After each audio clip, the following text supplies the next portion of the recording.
What a pleasure it is to be here with you on the fifth day. We've made it to Friday, woohoo, or day 5. If you're watching this, this is going to be Friday for Friday. And this astrological period we've had the last few days with the full moon in Gemini, woo, I don't know how it's been for you, but I have been feeling that square that we talked about, the mutable square. And one thing that's really interesting about astrology is how it filters through each human based on our charts. So I do have a lot of mutable energy in my chart, and so mostly Virgo.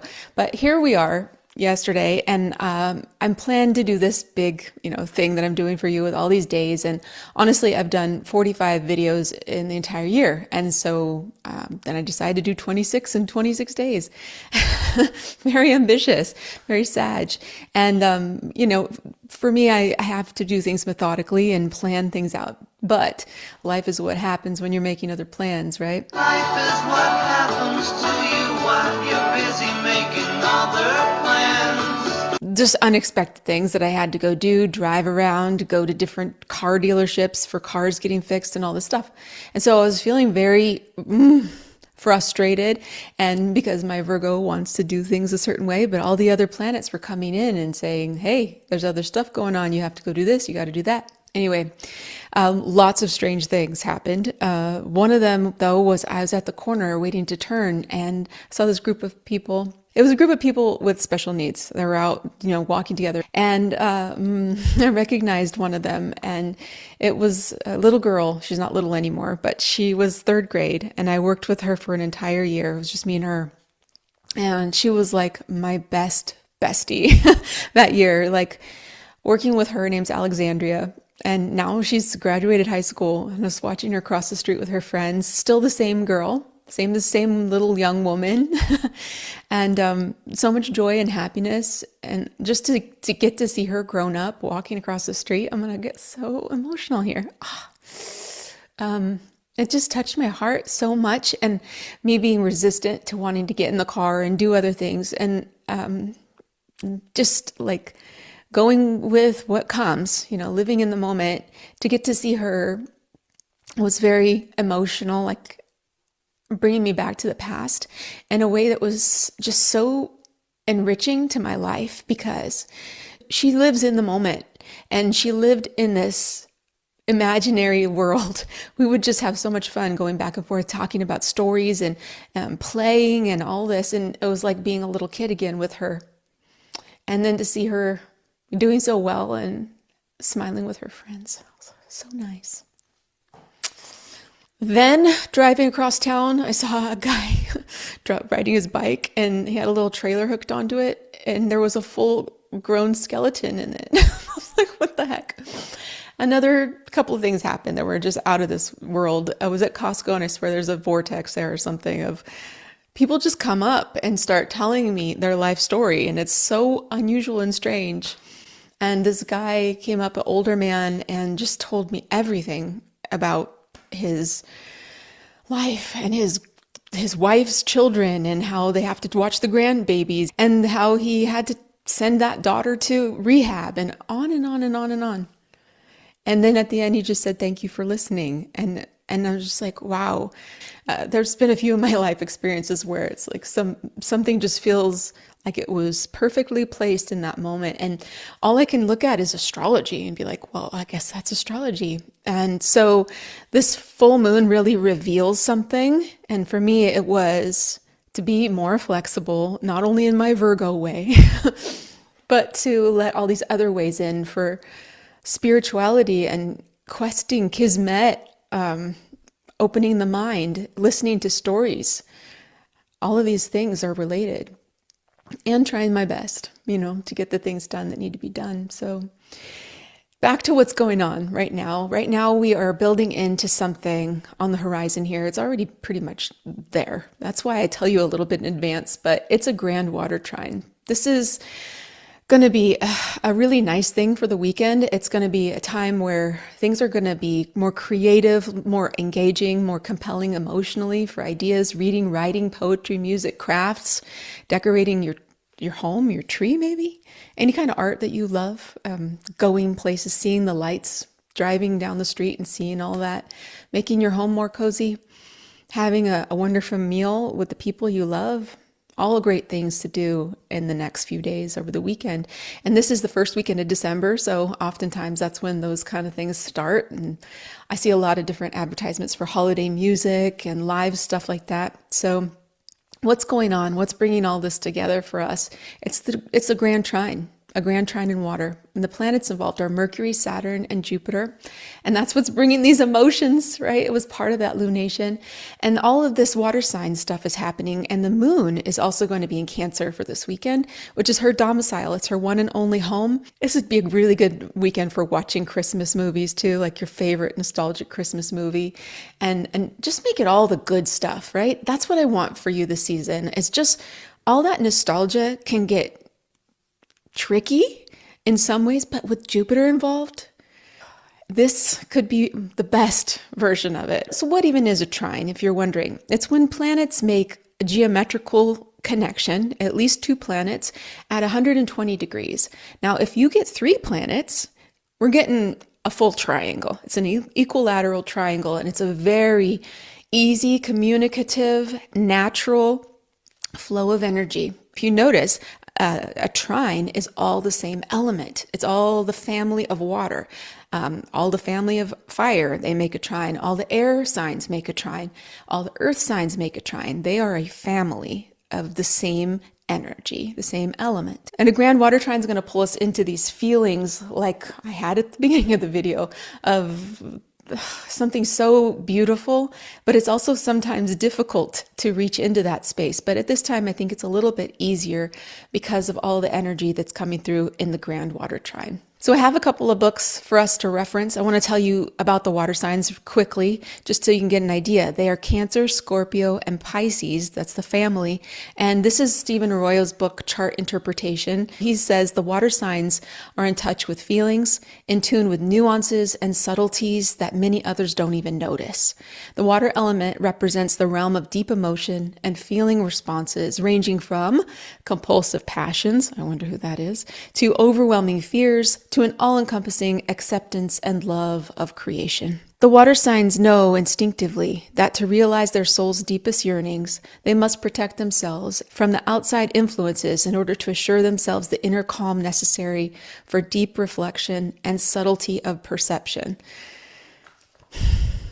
Yeah, very sensitive. So I'm going to add something in the description below where if you're a water sign rising, if you're a fire, earth, or air rising, you can kind of align what this trine is.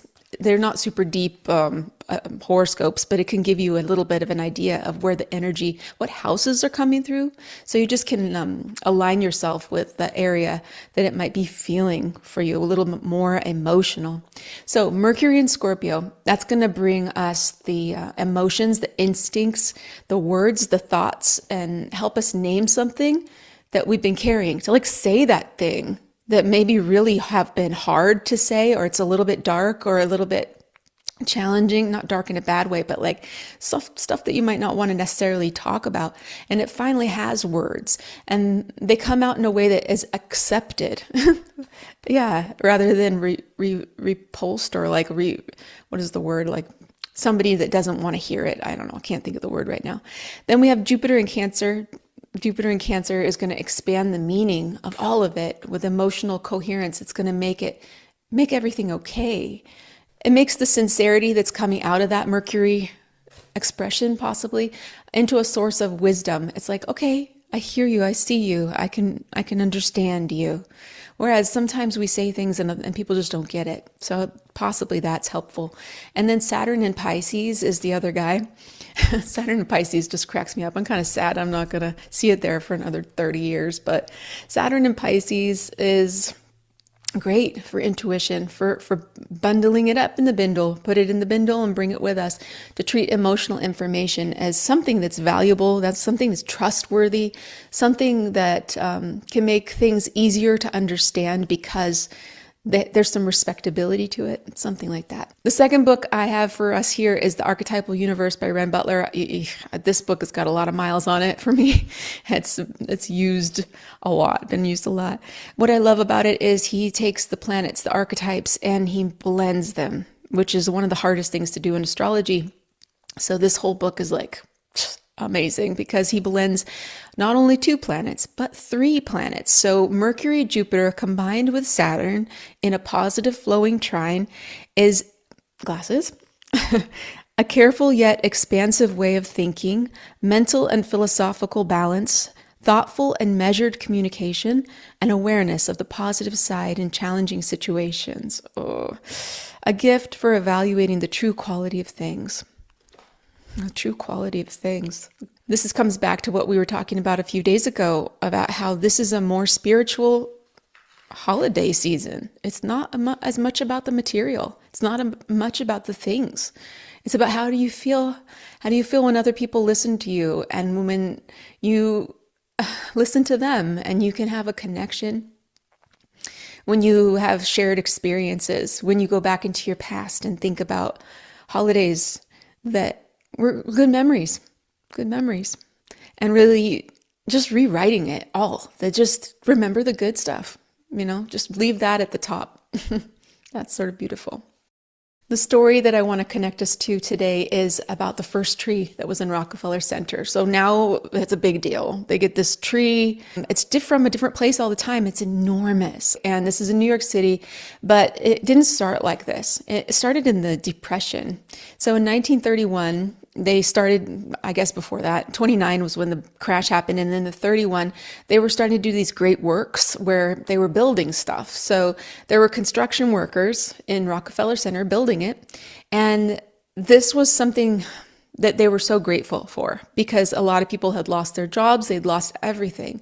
And these big construction projects allowed people to have a living and to work again. Many people didn't have much space for celebration and they were struggling and no comfort either. So on Christmas Eve, all the workers pulled their money together and they had enough money to buy a small 20-foot tree.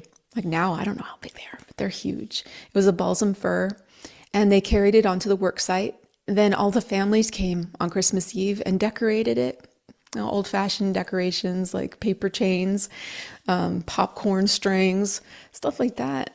They didn't do it because they thought, oh, we're going to have this commercial thing every year until the end of time in Rockefeller Center with a big tree and the lighting ceremony and everything. No, it was something about gratitude. It was something about community. It was, we can pull together our money and buy this tree that symbolizes something emotional for us, a spirit. It's a spirit of Christmas, which is not about stuff. You can see how beautiful things get even when there's struggle, if we are loving and kind to each other. This first tree wasn't meant to impress anybody. It was just the heartfelt, a symbolic act of what they wanted to do. But this is how a grand trine in water works. It's like the feeling, you feel it when something's authentic and real, and you can feel it when it's not. And especially now, this is what we're getting. So you might be recognizing it for the first time, some deep feelings or some expressions, some different things that are coming up that are not necessarily showy. They're not showy. Maybe they're a little bit ugly cry. Sharing things though is what's real. That's what's real.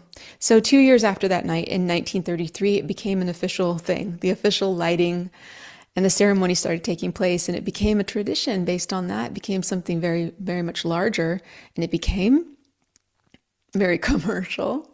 But it didn't start that way. It started as something very real and very gratitude-based, and families coming together to share the moment. Next is our Christmas Advent calendar. Here we go. Let's see what it has in store for us. It's kind of exciting. Okay. Ooh. Wow. This one's beautiful. Oh my goodness. Oh, what a jewel. I'm going to get emotional looking at a crystal now. It's an amethyst. It's a beautiful, polished little amethyst, purple, gorgeous. Peace, intuition, spiritual growth, used for meditation or better sleep. 2 sleep things in a row here, huh? Giving us a hint that we need to sleep more. Maybe you need to sleep more. But peace, this inner peace that we can only get to when we process emotions and accept and surrender, honestly.